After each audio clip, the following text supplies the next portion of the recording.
ने मुझे मांग संख्या 40 और 45 पर बोलने का अवसर दिया, उसके लिए आपका बहुत बहुत आभार।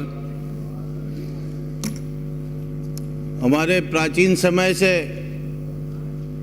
नगरों का बहुत सांस्कृतिक महत्व रहा है और हमारे प्रातः स्मरण में अयोध्या, मथुरा, माया, काशी, कांची, अवंतिका, पुरी, द्वारावती चैव सप्तेता मोक्षदायका, इतना गंभीरता से शहरों का महत्व प्रदर्शित किया गया है।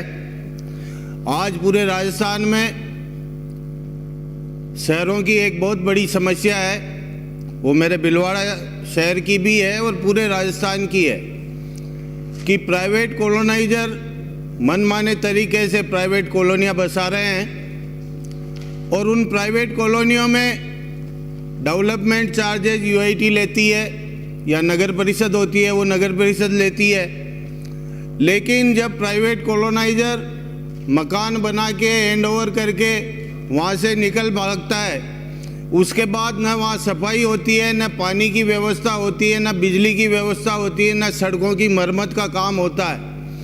ये हर शहर की एक बहुत बड़ी समस्या होती जा रही है, बहुत विकट समस्या बनती जा रही है। मेरे भीलवाड़ा शहर में कम से कम 80 ऐसी कॉलोनियाँ हैं जो प्राइवेट कॉलोनाइजर के नाम से बनी हुई है और उनमें हमारा पूरा शहर चंबल का पानी पीता है, लेकिन उन कॉलोनियों में चंबल का पानी इस नाम से नहीं दिया जाता है कि ये प्राइवेट कॉलोनियाँ, इसकी व्यवस्था कॉलोनाइजर करेगा।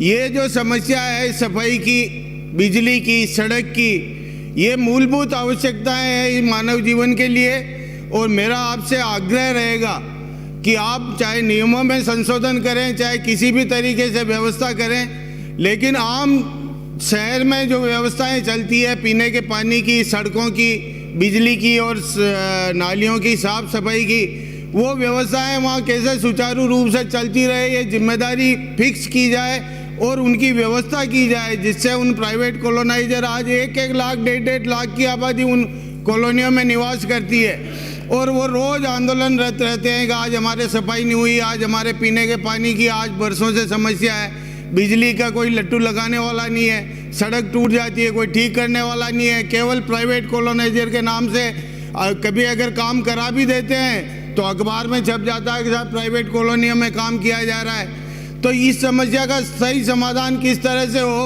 आज के दिन मैं आपसे यही निवेदन करूँगा।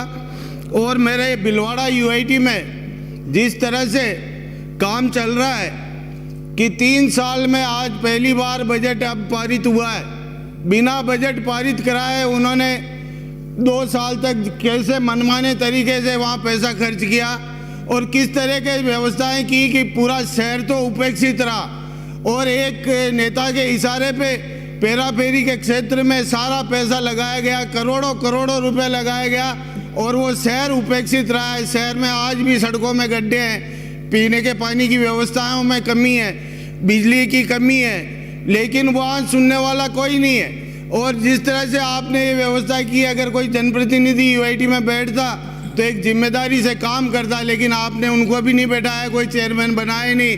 अफसरशाही मनमानी चल रही है और मनमाने तरीके से लूटा जा रहा है यूआईटी को। इसकी व्यवस्था किस तरह से सुधर सके, इस पर ध्यान देना चाहिए। दूसरी, वन विभाग का जो आज मांग का दिन है, मेरा एक निवेदन है कि पेड़ों का महत्व कितना है ये हम सब जानते हैं। मत्स्य पुराण में कहा गया है 10 कूप समो वापी, 10 वापी सम हृदय, 10 हृदय समो पुत्र, 10 पुत्रों सम ध्रुम। इसका अर्थ ये है कि 10 कुएं खुदवाओ और 1 बावड़ी खुदवाओ, बराबर पुण्य मिलेगा। 10 बावड़ी खुदवाओ और 1 तालाब बनवाओ, बराबर पुण्य मिलेगा। 10 तालाब के बराबर 1 पुत्र को माना गया है, 10 तालाब के बराबर 1 पुत्र को माना गया है और 10 पुत्रों के बराबर 1 पेड़ को माना गया है।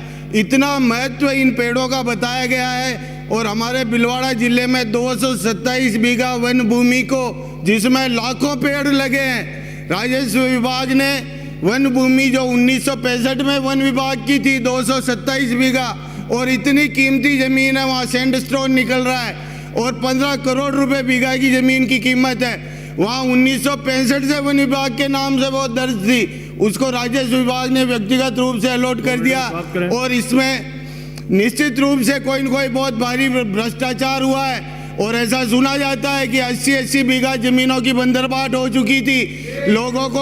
लोगों ने अपने अपने तरीके से ठेठ जयपुर से लेके भीलवाड़ा तक इसकी बंदरबाट कर ली थी।